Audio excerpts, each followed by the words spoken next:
Bem, a gente pode falar, sem muita chance de errar, que 2020 certamente vai ficar marcado na memória de toda uma geração como o ano mais desafiador que a gente já viveu até hoje.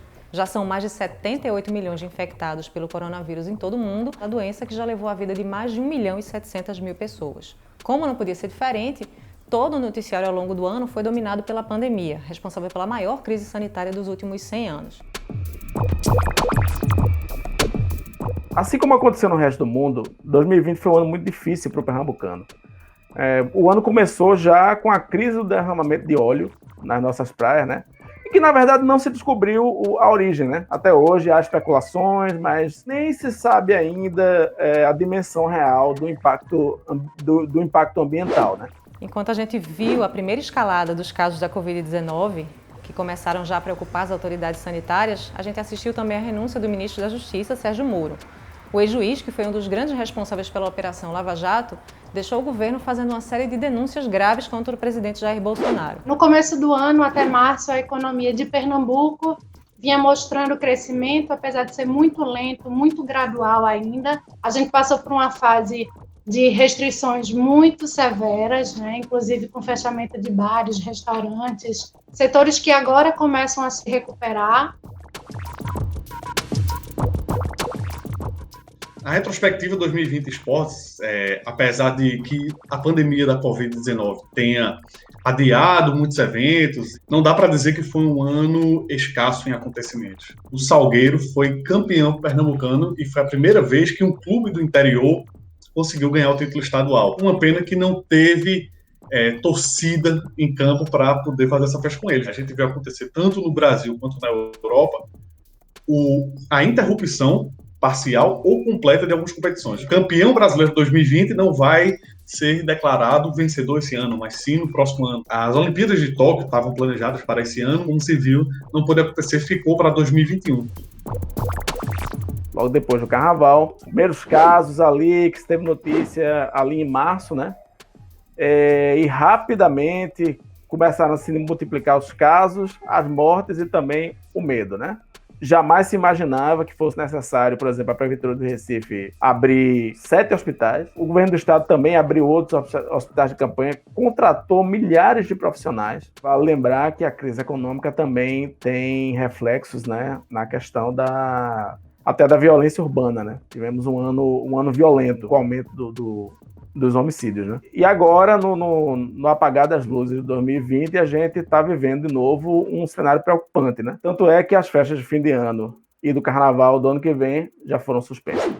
Ainda sobre o coronavírus, a gente pode destacar os impactos que ele teve no mundo. Itália e Espanha, na Europa, foram muito afetados. Nos Estados Unidos também aconteceu mais ou menos a mesma coisa, porque o presidente Donald Trump subestimou, alimentou teorias da conspiração. O número de mortos nos Estados Unidos continua numa crescente e provavelmente isso pode ter até impactado nas eleições dos Estados Unidos. E mesmo com a pandemia, foi a de maior participação dos civis nas eleições.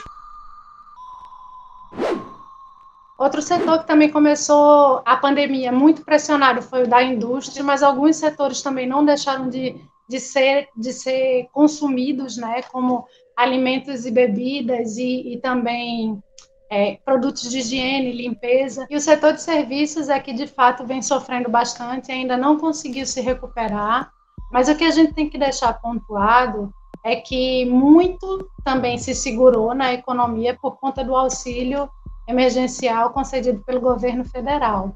Ainda que o auxílio emergencial tenha dado uma segurada nesse poder de consumo, a taxa de desocupação, né, que é o desemprego, aqui em Pernambuco só cresce. Sobre a questão do meio ambiente aqui no Brasil, a gente pode destacar os incêndios no Pantanal, que muita gente fala que isso é um problema recorrente, que já acontecia nos outros anos, tanto com outros governos, mas há uma diferença. Nesse ano, no período janeiro, setembro, acabou sendo maior do que em outros anos. Já a dança das cadeiras no Ministério da Saúde, em plena crise do coronavírus, e os embates do presidente com os médicos Luiz Henrique Mandetta e Nelson Teich, que ocuparam a pasta, hoje liderada pelo militar Eduardo Pazuello, também rendeu várias manchetes.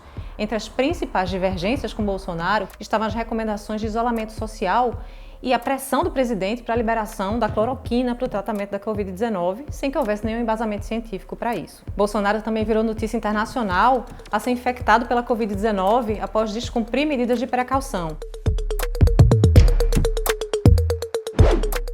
No meio disso tudo, aconteceu um dos crimes de maior repercussão no Brasil nos últimos anos. Aconteceu aqui no Recife, né?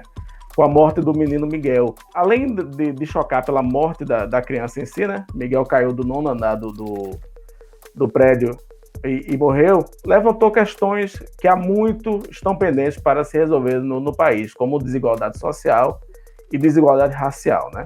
Que acontece no meio do movimento mundial, do crescimento do movimento Vidas Negras Importam. Não dá para a gente deixar de mencionar sobre o caso de George Floyd, que ele era um homem negro que foi sufocado até a morte por policiais nos Estados Unidos, e isso acabou inflamando ainda mais o movimento Black Lives Matter. Talvez o movimento civil de maior importância desse século, pelo menos até o momento. E no âmbito nacional, a gente não pode deixar de registrar aqui nessa retrospectiva o cenário da Bolsa, né, de valores que oscilou muito ao longo do ano. O Circuit Breaker, que é uma interrupção da Bolsa, foi acionado 6 vezes em março. Na verdade, foi por conta do preço do petróleo, né, e as perspectivas são boas, na verdade, para o fechamento do ano, né, a Bolsa conseguiu se recuperar. Ainda falando sobre futebol, a gente pode lembrar de algumas perdas emblemáticas, assim, muito sentidas, e que muitos nem estavam relacionados à Covid. Acho que a principal delas, indubitavelmente, seria Maradona, né, maior jogador de todos os tempos, um dos maiores jogadores de futebol da história. Outra perda que muita gente sentiu, principalmente aqui no Brasil, inclusive, ele era um bastante famoso, que é Paulo Rossi, o jogador italiano.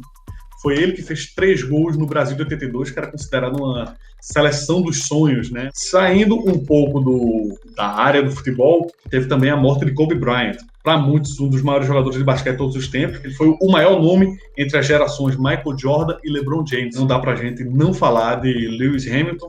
Ele foi campeão mundial pela 7ª vez, igualou o recorde de títulos de Michael Schumacher e também foi outro que abraçou a causa do Black Lives Matter. No Brasil, que também enfrentou um ano eleitoral imerso na pandemia, a gente teve campanhas muito disputadas e bem diferentes das que a gente estava acostumado a ver. No Recife, a campanha especialmente apertada entre Marília Reis, do PT, e João Campos, do PSB, que venceu a eleição para a prefeitura da cidade, foi uma das que mais repercutiu no Brasil.